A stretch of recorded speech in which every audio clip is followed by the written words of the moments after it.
por favor, ayúdenme a leer Lucas, capítulo número 24, versículo 36. Dice, mientras ellos aún hablaban de estas cosas, Jesús se puso en medio de ellos y les dijo, paz a vosotros. Entonces, espantados y atemorizados, pensaban que veían espíritu, pero él les dijo, ¿por qué estáis turbados y vienen a vuestro corazón estos pensamientos? Mirad mis manos y mis pies, que yo mismo soy. Palpad y ved, porque un espíritu no tiene carne ni huesos, como veis que yo tengo. Padre, por favor, permítenos ser sensibles a lo que tu palabra inspirada nos quiere decir. Por favor, quita de nosotros cualquier estorbo que no nos permita, de mi parte, expresar correctamente tu palabra y de parte de mis hermanos, no escucharla con claridad. Al final, nos ponemos en tus manos, bendito Espíritu Santo, para que seas tú el que haga la obra tanto en mí como en ellos. Te lo agradezco mucho en el nombre de Jesús. Amén y amén. Tomen su lugar, familia, por favor. Como les decía, estamos a nada ya de terminar el Evangelio de Lucas. Ha sido, o más bien fue, una aventura de más de un año. Digo, no sé si recuerdan o no, pero ya llevamos un poquito más de un año leyendo Lucas. Claro, hemos hecho algunas pausas en medio de todo esta lectura, pero el día de hoy vamos a ver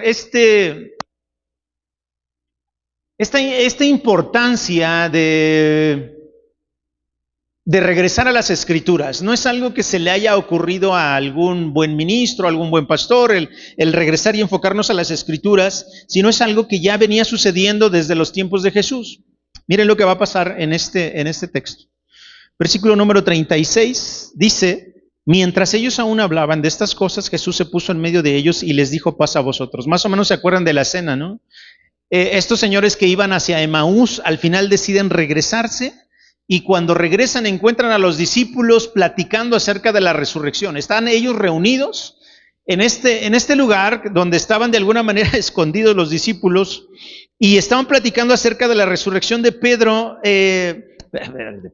La resurrección de Jesús. Habían dicho que se le había aparecido a Pedro y estos dos que habían ido a Emaús también les platican, ¿no? Y íbamos caminando hacia Emaús y el Señor se nos apareció y nos empezó a explicar con las Escrituras que era necesario que el Cristo padeciese, etcétera, etcétera. Entonces, mientras ellos están hablando, se les aparece Jesús, se pone en medio de ellos y les dice, paz a vosotros, ¿no? Estamos hablando de este Jesús ya resucitado con un cuerpo glorificado, pero que aún con este cuerpo que es carne y es hueso, Él se para en medio de ellos. Lucas no dice, pero acuérdense que Juan dice que estando las puertas cerradas, se apareció Jesús, ¿no? Y se puso en medio de ellos. Entonces, lo hemos platicado mucho, que aun cuando el cuerpo ya es glorificado y sigue siendo de carne y hueso, probablemente este cuerpo glorificado va a tener la capacidad de traspasar ciertas cosas, ¿no? En este caso podríamos pensar en la puerta que traspasa. Versículo 37, entonces ellos espantados y atemorizados pensaban que veían espíritu. Quiero que no seamos tan crueles con estos señores al juzgarlos, porque ellos están platicando, ¿no?, de la resurrección de Jesús, pero cuando ya se les aparece Jesús ahora sí a todos, lo primero que sucede en el corazón de ellos es tener mucho miedo, es tener temor.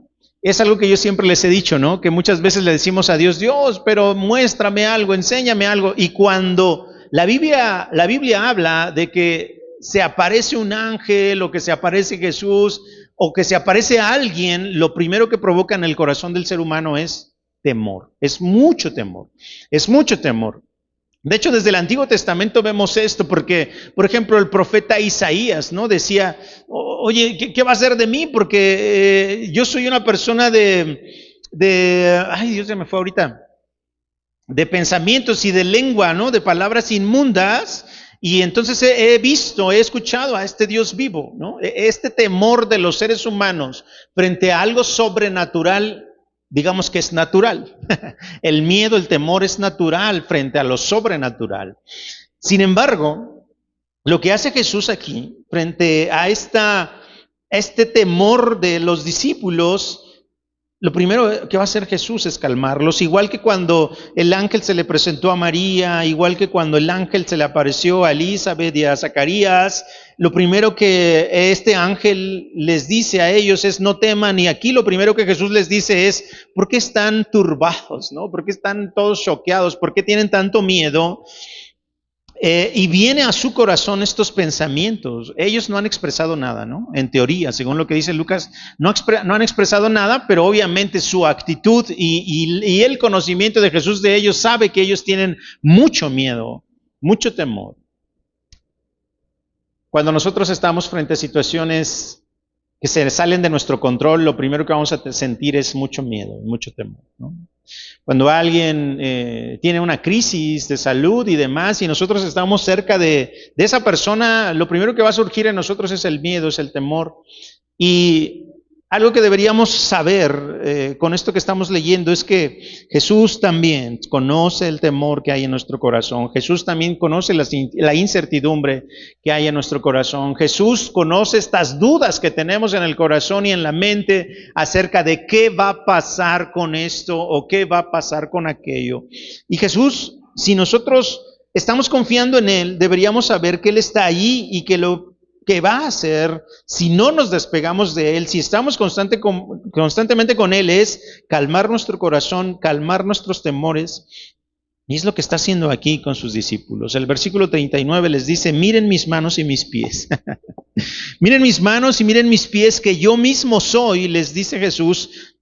Toquen, dice, y vean, porque un espíritu no tiene carne ni huesos, como ustedes ven que yo tengo, ¿no?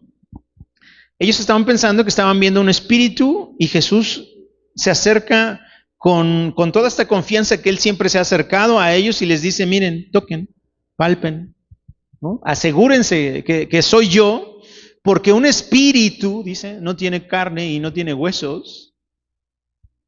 Y nosotros, con todo lo que hemos aprendido los últimos días, sabemos que Jesús no se apareció en espíritu. El cuerpo que ellos sepultaron, el cuerpo que murió, fue el mismo que resucitó, pero glorificado, pero ya eterno, ¿no? Jesús les hace saber esto. Miren, toquen aquí está mi carne, aquí están mis huesos. Más adelante, si ustedes recuerdan, pareciera que Tomás no está aquí, y cuando Tomás se encuentra con el Señor, también le dice lo mismo, ¿no? O sea, y le dice a Tomás: yo sé que hasta que tú, hasta que no vieras, no ibas a creer, ¿no? Así que mira, aquí están mis heridas, y también le dice acerca de la herida de su costado. Qué interesante, qué impresionante. Y mientras yo estaba leyendo esto, lo que ya les había dicho antes, me gusta la idea de pensar que cuando nos encontremos con nuestra gente resucitada, no va a ser un encuentro así ay, son un espíritu, sino serán ellos mismos. O sea, serán físicamente ellos mismos. ¿Me explico?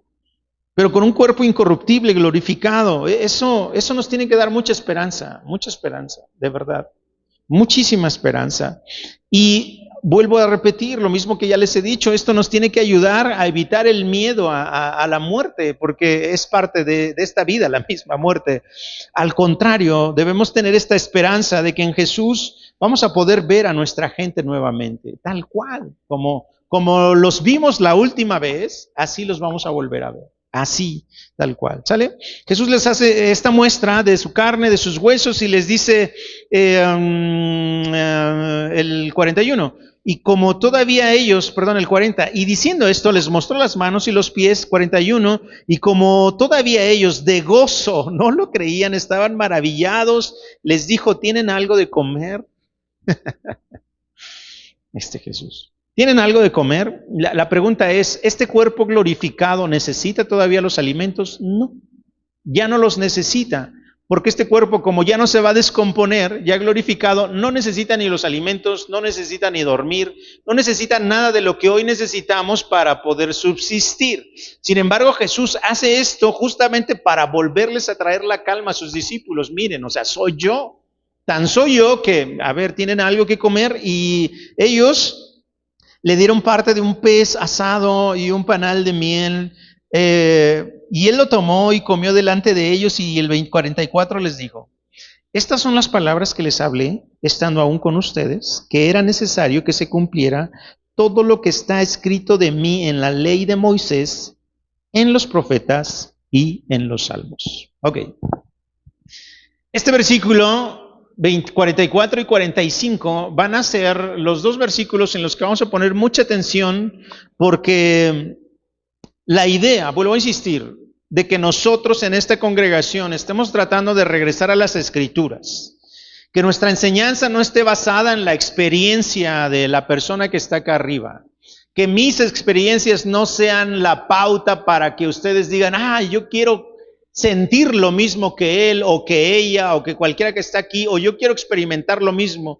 No es nuestra idea que ustedes deseen experimentar lo mismo que una persona. Nuestra idea es que ustedes, a través del conocimiento de las Escrituras, puedan experimentar lo que Dios quiera que ustedes experimenten de manera personal. Entonces, lo que estamos enseñando en esta congregación no se trata de mis experiencias, ni de las experiencias de Miri, ni de las experiencias de Rosy. Lo que queremos, otra vez, insisto, es que sea la palabra entrando en sus corazones y sea la palabra la que los corrija, la que los instruya y demás. Ahora, vuelvo a repetir lo mismo que hace rato. Esto no es una idea nueva, no es algo que a Nelson se le ocurrió o que a grandes pastores que hoy están regresando a la Biblia se les haya ocurrido. Esto es algo que en las mismas Escrituras lo vemos. Jesús basó su vida y su ministerio en la misma palabra, en las Escrituras. Entonces, miren, les dice Jesús: oigan, estas son las palabras que yo les hablé estando aún con ustedes, que era necesario que se cumpliera todo lo que estaba escrito. ¿Sale? Miren, cuando alguien viene y nos platica una experiencia que tuvo, una experiencia sobrenatural, bueno, el día de hoy en internet hasta uno ve videos en los que alguien descendió al infierno y vio a no sé quién y Dios mío, ¿no? Bueno, allá esas personas con sus experiencias y con sus videos. A mí, en lo personal, les aseguro, no me interesan ni me llaman siquiera la atención, la verdad, ¿no? Ni por curiosidad, ni por chisme, ni, a ver qué vio, a ver a quién vio, ¿no? A ver si vio al profeta tal, a ver si vio al pastor tal, que es súper reconocido, y es tan conocido que ¿cómo es posible que esté en el infierno, ¿no? O sea, bueno, Jesús les dice: es necesario que todo se cumpliera de acuerdo a lo que está escrito. ¿Por qué sucede eso? ¿O por qué Dios está trabajando así? Dios dejó sus pensamientos, sus ideas, sus planes, sus propósitos, los dejó plasmados aquí en un libro, porque si tenemos esto ya plasmado aquí, no hay forma que Dios cambie de opinión. ¿Me explico? Esto de alguna manera es una especie de contrato, es una especie de plan, es una especie de proyecto que Dios diseñó desde el principio y que lo dejó escrito para que veamos uno de los atributos de Dios. Dios es inmutable. Dios, el del Antiguo Testamento y el del Nuevo, es el mismo Dios. Es el mismo Dios misericordioso, es el mismo Dios bondadoso, es el mismo Dios justo, es el mismo Dios omnipresente, omnisciente, omnipotente, que el día de hoy, por su gracia y por su amor, permitió que Jesús padeciera todo lo que tuvo que padecer, pero que ya estaba escrito desde antes, ¿no? Estaba escrito de mí en la ley de Moisés, en los profetas y en los salmos. Cuando Jesús menciona la ley de Moisés, los profetas y los salmos, está hablando de alguna manera de todo el Antiguo Testamento. Esta expresión no significa que todo lo que leamos en el Antiguo Testamento nos está hablando de Jesús, pero sí que todo lo que significa el Antiguo Testamento va a apuntar a Jesús. ¿Me explico? ¿Más o menos me expliqué?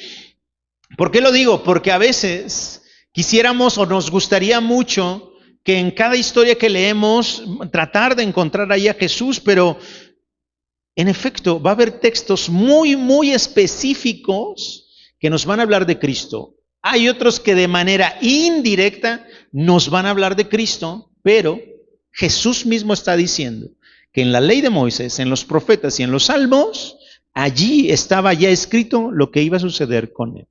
Miren lo que pasa en el versículo 45. Entonces les abre el entendimiento para que comprendieran las Escrituras. Ojo con esto, porque las Escrituras, el día de hoy, gracias a la Reforma Protestante, muchos podemos tener una Biblia en casa. Antes de la Reforma, esto era exclusivo del clero, la gente, las autoridades de la iglesia. Ustedes no podían tener una Biblia en su casa y no podían leerla. Ustedes tenían que ir a la iglesia a que se las leyeran y que se las interpretaran, porque aparte la lectura ni siquiera era en su idioma, se leía en latín. ¿Sale? Ahora, ya la tenemos en casa, ya podemos leerla en nuestro propio idioma. No necesitamos realmente a un cura, a un pastor, a alguien que nos pueda explicar o interpretar la palabra. Lo que necesitamos es que Él abra nuestro entendimiento para comprender las Escrituras. Eso significa que habemos muchos que podemos tener el libro, leerlo e interpretarlo de la manera que nos guste, o a veces leer y no entender nada. Me impresiona esto que dice el versículo 45. De hecho, yo le platicaba a Miri, me impresiona mucho porque los discípulos hicieron obras milagrosas, obras poderosas antes de que se les fuera abierto el entendimiento. Y me puse a pensar, pero bueno, a ver, ¿de qué tengo que hablar yo en la iglesia? ¿Qué tengo que mostrar en la iglesia? ¿Obras poderosas? O sea, pasarle a la gente a orar, a dar testimonios de milagros y demás. Esas son cosas que nos reactivan la fe, ¿no? Porque ver un milagro y demás es algo precioso e impresionante. Pero eso, como les he dicho todo el tiempo, eso nunca va a traer una firmeza y una estabilidad a nuestra vida. No se puede.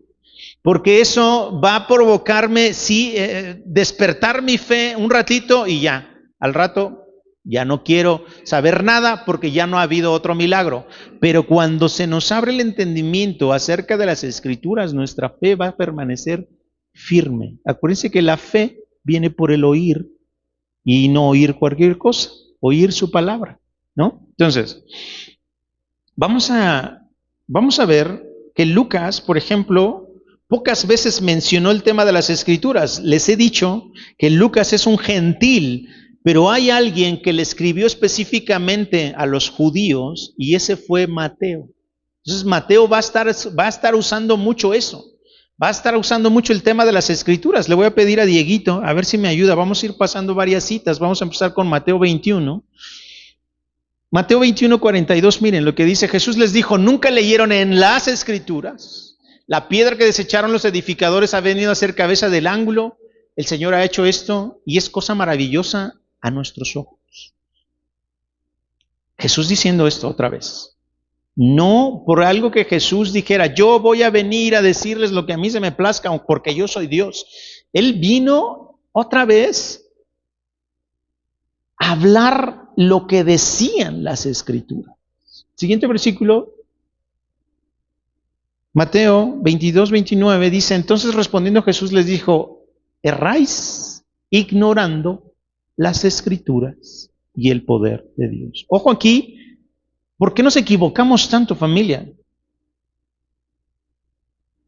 Porque ignoramos las Escrituras. Siguiente versículo. Pero ¿cómo entonces se cumplirán las Escrituras? De que es necesario que así se haga. Jesús hablando de que pues, tenía que padecer, ¿no? Otra vez, las Escrituras. Vuelvo a insistir, Mateo habla de esto porque Mateo le interesa decirle a los judíos, ya estaban las Escrituras escrito todo lo que tenía que suceder. Siguiente versículo. Mas todo esto sucede para que se cumplan las Escrituras, lo mismo que ya leímos en Lucas. Entonces todos los discípulos dejándole huyeron. Siguiente versículo. Y comenzando desde Moisés y siguiendo por todos los profetas, esto pasó en donde, en el camino a Emaús, ¿no? Lo leímos la semana pasada. Versículo 32, de ahí de Lucas 24. Y se decían el uno al otro, no ardía nuestro corazón en nosotros mientras nos hablaba en el camino y cuando nos abría las Escrituras. Y luego el siguiente versículo, el 45, que en un ratito más lo vamos a leer, dice, entonces les abrió el entendimiento, bueno, ya lo leímos de hecho, entonces les abrió el entendimiento para que comprendieran las Escrituras. ¿Por qué estoy enfocado mucho en esto? ¿O por qué me interesaba o me interesa que hagamos énfasis en esto? Porque, vuelvo a insistir, no podemos ni deberíamos pretender enseñar a la gente de acuerdo a nuestro criterio, a nuestras opiniones, a nuestra experiencia. Tenemos que enseñar siempre, familia, de acuerdo a las Escrituras. Cuando ustedes quieran hablarle a alguien acerca de Jesús, no basen su hablarles por un testimonio suyo. Ese testimonio lo dan después si quieren, ¿no? O si empiezan con él, no olviden también hablar de las Escrituras. ¿Me explico?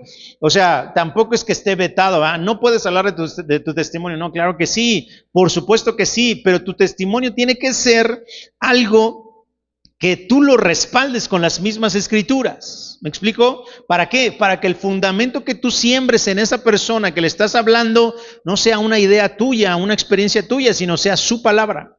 ¿Me estoy explicando más o menos, familia? Acuérdense que ya hay un fundamento que está puesto y este fundamento es Jesús. Y ese fundamento lo vamos a tener que encontrar aquí, en su palabra. En su palabra. Versículo 45 dice que les abre el entendimiento para que comprendan las Escrituras. Entonces, vuelvo a regresar al punto.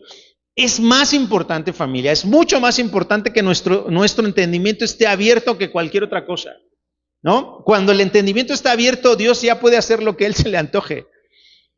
Es decir, usarnos de la manera que Él quiera. Porque ya no nos vamos a estar estorbando nosotros mismos con ideas y demás, que nosotros mismos ponemos como trabas para que Dios cumpla su propósito.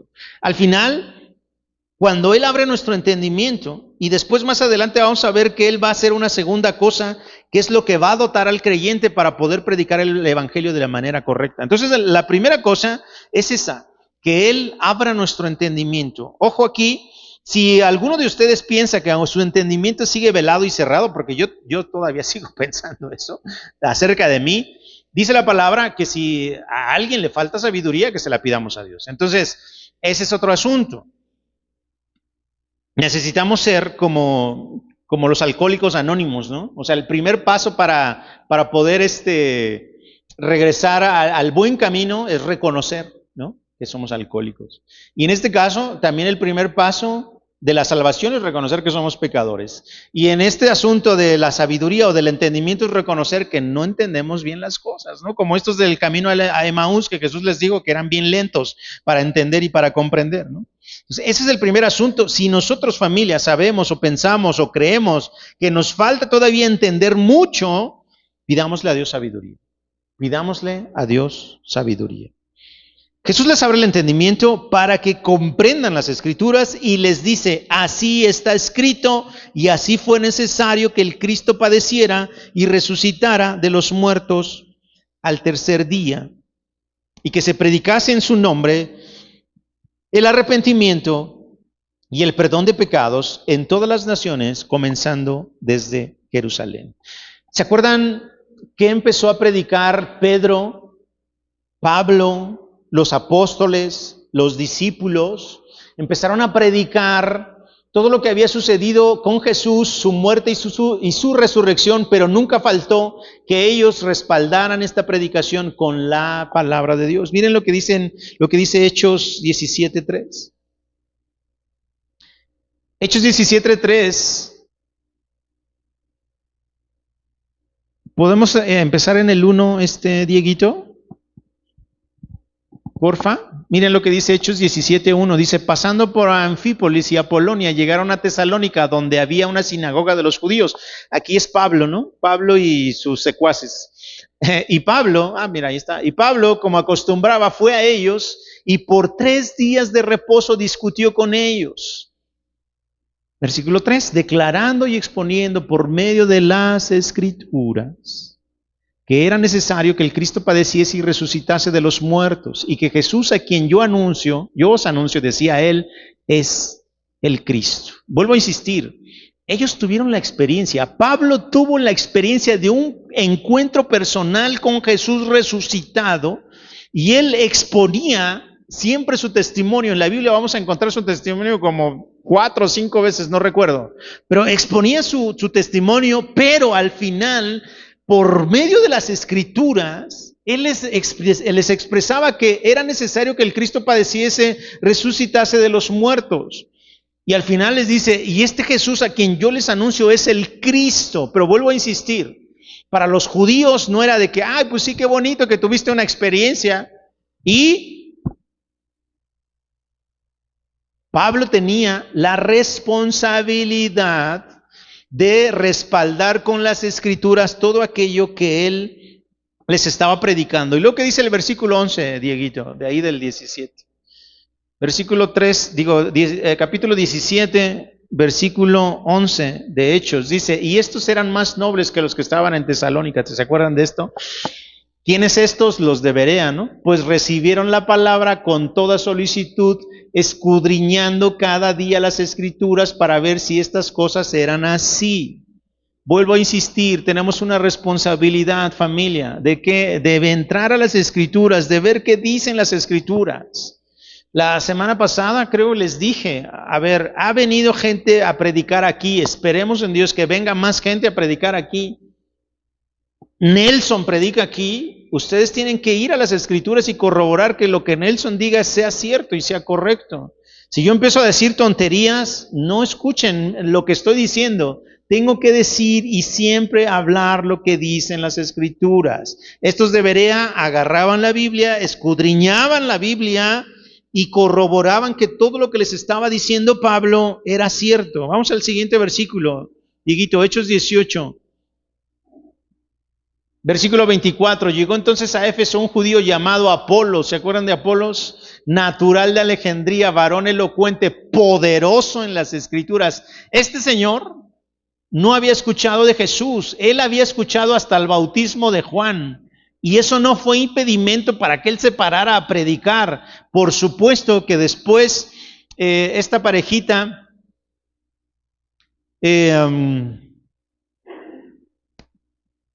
¿cómo se llamaban? Ni me acuerdo, ahorita se me fue. Estos señores, Apolos, tuvo que ser reinstruido para que él conociera de manera correcta el Evangelio. Vuelvo a insistir, las Escrituras a Apolos ya le habían dado una base acerca del Mesías, acerca del Evangelio, las Escrituras. Él no tuvo que experimentar nada con Juan, vivirlo de cerca, fueron las Escrituras, familia, las que le dieron a él esta capacidad e incluso esta autoridad para poder empezar a predicar el Evangelio. Después se le tuvo que volver a instruir para que él no se quedara hasta Juan el Bautista, sino para que entendiera la obra completa hasta Jesucristo. Pero el enfoque aquí es las Escrituras, familia, las Escrituras. Este había sido instruido en el camino del Señor y siendo de espíritu fervoroso, estamos hablando de Apolos, hablaba y enseñaba diligentemente lo concerniente al Señor, aunque solamente conocía hasta el bautismo de Juan, ¿no? Para que vean que lo que les dije no era mentira. Entonces, ¿Hechos qué? Hechos 18, ¿no? Déjenme ir porque luego leer ahí no me ayuda.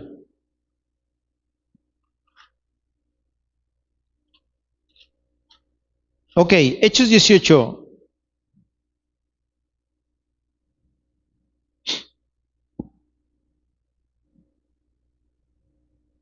Ok, ¿quiénes fueron los que trajeron a un lado a Apolos, los que le dijeron, oye, vente para acá, te vamos a enseñar bien de qué se trata el Evangelio? Fue Aquila y Priscila, perdón porque se me fue hace rato los nombres. Entonces, vuelvo a insistir, familia.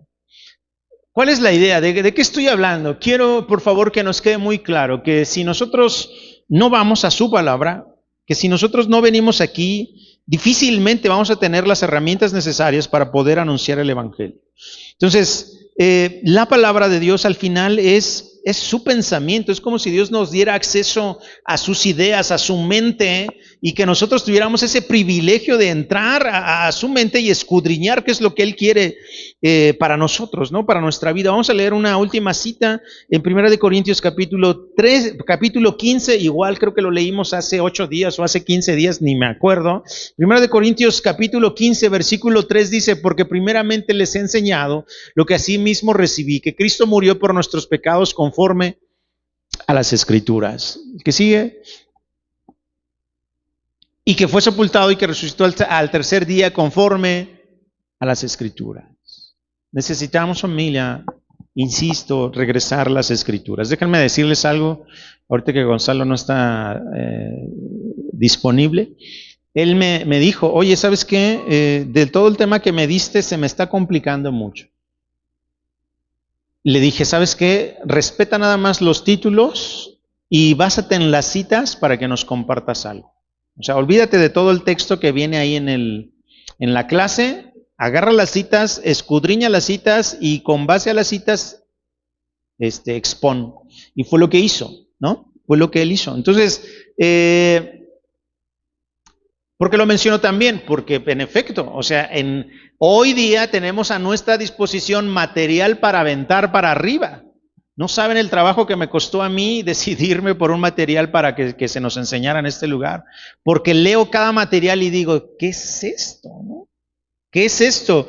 ¿Qué me da la autoridad o qué me da la pauta para decir qué es esto y rechazar algunas cosas y otras y aceptarlas? Pues que de alguna manera hemos estado aquí leyendo, aprendiendo, y gracias a lo que hemos aprendido podemos rechazar ciertas cosas. No podemos aceptar cualquier cosa que se nos ponga enfrente. ¿Ustedes se van a comer cualquier plato que les pongan enfrente en la mesa? No, no. En fin, miren lo que dice Romanos capítulo 12, versículo 2. Este texto me acuerdo que me lo enseñaron en la iglesia infantil hace adolescente. Y desde entonces lo traigo en mi cabeza. Romanos capítulo 12, versículo 1, 2 y 3. Así que, hermanos, les ruego por las misericordias de Dios que presenten sus cuerpos en sacrificio vivo, santo, agradable a Dios, que es vuestro culto racional. No se conformen a este siglo, sino transfórmense. ¿Por medio de qué? Por medio de renovar su entendimiento, para que comprueben cuál es la buena voluntad de Dios, agradable y perfecta. ¿Cómo renuevo mi entendimiento, familia? Por las Escrituras. Por las Escrituras. Por las Escrituras. Segunda de Corintios 4:4.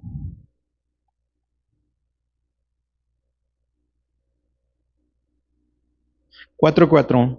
¿Ya está ahí? En los cuales el Dios de este siglo cegó el entendimiento de los incrédulos. Esto está fuerte, ¿eh? Porque aquí ya entran cosas, lo que decía también Pablo, o sea que nuestra lucha no es contra carne ni sangre, sino contra huestes, contra principados. Y estas huestes y estos principados, miren lo que hacen, en los cuales el Dios de este siglo, Satanás y su influencia, lo que hacen es que se ciegan el entendimiento de la gente que no cree, obviamente. ¿Para qué? Para que no les resplandezca la luz del evangelio de la gloria de Cristo, el cual es la imagen de Dios. Este asunto del entendimiento pareciera ser cualquier cosa, pero si el entendimiento no está suficientemente alumbrado, abierto, entonces es difícil que entre esta luz del evangelio que dice aquí Pablo. A veces es fácil pensar, bueno, es que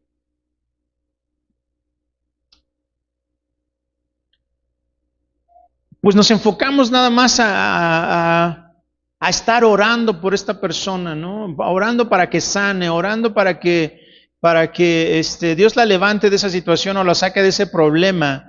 Pero estas personas, como ya les dije, podrían ser sanadas, podrían ser sacadas de sus problemas, pero por falta de entendimiento regresarían a hacer cosas que no convienen. Pero si el entendimiento estuviera abierto, entonces si son sanadas, ¿qué harían? Pues intentarían buscar un poco a Dios, ¿no?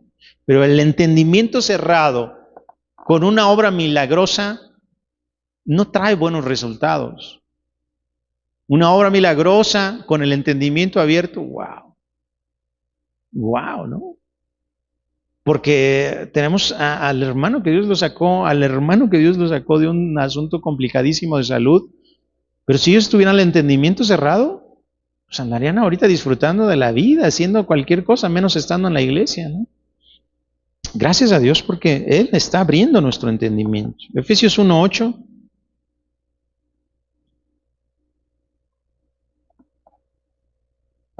Él que hizo sobreabundar para con nosotros en toda sabiduría e inteligencia. Déjenme ir a Efesios.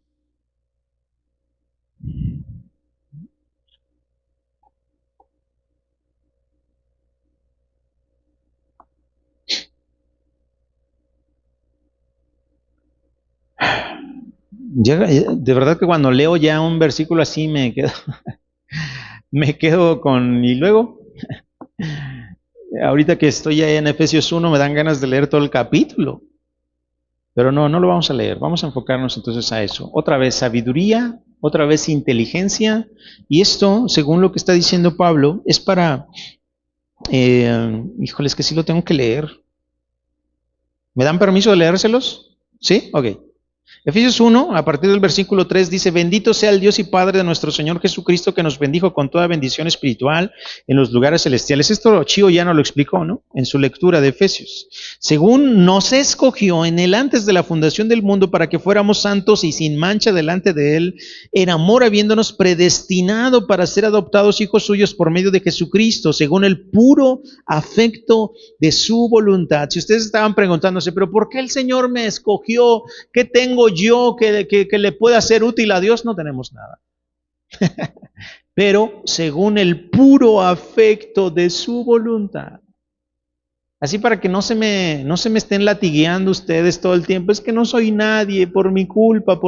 Sí, no somos nadie. El Señor nos escogió por el puro afecto de su voluntad. Para alabanza de la gloria de su gracia, con la cual nos hizo aceptos ante el amado, en quien tenemos redención por su sangre, el perdón de pecados según las riquezas de su gracia, que hizo sobreabundar para con nosotros en toda sabiduría e inteligencia, dándonos a conocer el misterio de su voluntad, según su beneplácito, el cual se había propuesto en sí mismo de reunir todas las cosas en Cristo, en la dispensación del cumplimiento de los tiempos, así las que están en los cielos como las que están en la tierra. Inteligencia, sabiduría que Dios le da a sus hijos para comprender que Dios quiere juntar y unir todas las cosas en Cristo Jesús. De tal manera que Cristo Jesús sea el todo en todos. Acompáñenme a terminar la lectura de Lucas, familia. Ya con esto nos vamos a despedir. Bueno, Lucas y luego una última cita.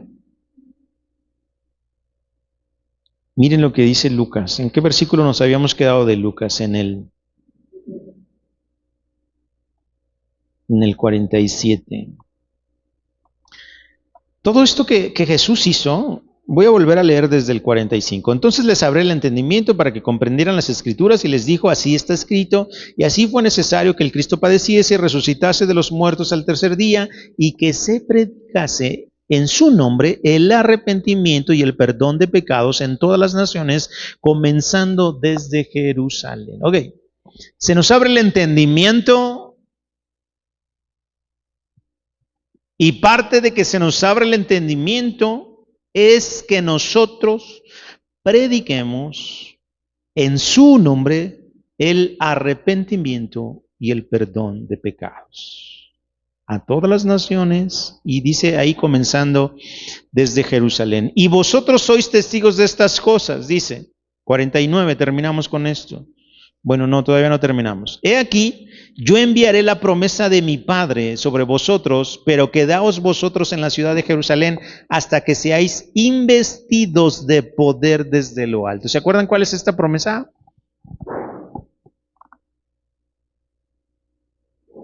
Yo enviaré la promesa de mi Padre. ¿Se acuerdan cuál es? A ver, dígame a alguien de los que dijeron que sí. La promesa del Espíritu Santo, de que Él no nos iba a dejar solos, que enviaría el Consolador, el Espíritu Santo. Entonces, dos cosas necesitamos. Uno, que Él nos abra el entendimiento. Y dos, que nos llene con su precioso Espíritu Santo. ¿Para qué? Para predicar el arrepentimiento y para predicar el perdón de los pecados en todas las naciones. ¿Se dan cuenta cómo ese es el mensaje que necesitamos anunciar? Y ojo, con este tema del arrepentimiento, es un tema que debemos platicarle y compartirle a los demás, sabiendo que nosotros también tenemos cosas de que arrepentirnos todavía.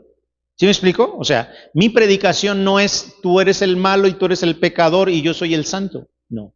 Mi predicación es somos pecadores, cometemos errores y necesitamos a Cristo. Los dos. Los dos. ¿Se dan cuenta? Aquí el bueno es Él. Aquí nosotros somos gente que estamos siendo restaurados. Pero aquí el único bueno es Él. Aquí el santo es Él. Vamos a terminar con esta cita, familia. Primera de Pedro, capítulo 1, por favor. Necesitamos entonces que se abra nuestro entendimiento, ser llenos del Espíritu Santo. ¿Para qué? Para predicar el arrepentimiento y el perdón de los pecados. Primera de Pedro, capítulo 1, versículo 13. Híjole. 13. ¿Se acuerdan que la semana pasada leímos, cuando hablamos de lo del camino a Emaús, hablábamos de este contraste, ¿no? Entre que los discípulos no querían que su maestro sufriera y lo querían ver siempre glorioso, y Jesús les dice, tranquilos, era necesario que así sucediera, que el Cristo padeciera. Y vimos según Pedro, desde el versículo 3 hasta el versículo 12 más o menos, leímos creo que hasta el 10 nada más, que nosotros también vamos a disfrutar de esa gloria venidera en el tiempo postrero, pero que antes, si fuera necesario, íbamos a pasar por diferentes pruebas. ¿Se acuerdan que eso lo leímos hace 8 días? Ok. Ahora miren lo que dice Pablo. Si ya sabemos todo esto, ¿no? Si ya sabemos que vamos a disfrutar de su gloria y que se va a poner sabroso, se va a poner bueno cuando seamos, cuando tengamos ya esta promesa, aunque pasemos por diferentes pruebas, si ya sabemos todo esto, hagan lo siguiente, dice el versículo 13, ciñan los lomos de vuestro entendimiento. Sean sobrios y esperen por completo en la gracia que se les traerá cuando Jesucristo sea manifestado. Como hijos obedientes,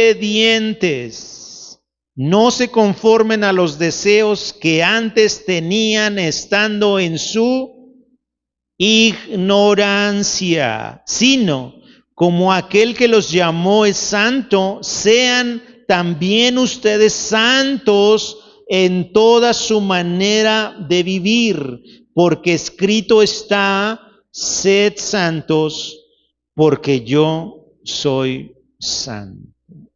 Esta es la invitación del apóstol Pedro para los creyentes. Esto de ceñid los lomos, ¿se acuerdan que alguna vez se los expliqué? Esto de ceñid los lomos es de alguna manera alistarte, ¿no?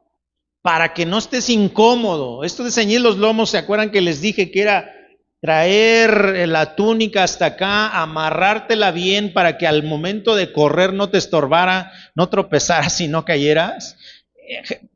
Pedro está diciendo, hagan eso, o sea, prepárense, alístense, fájense, hagan lo que tengan que hacer, pero dice que esto en el entendimiento.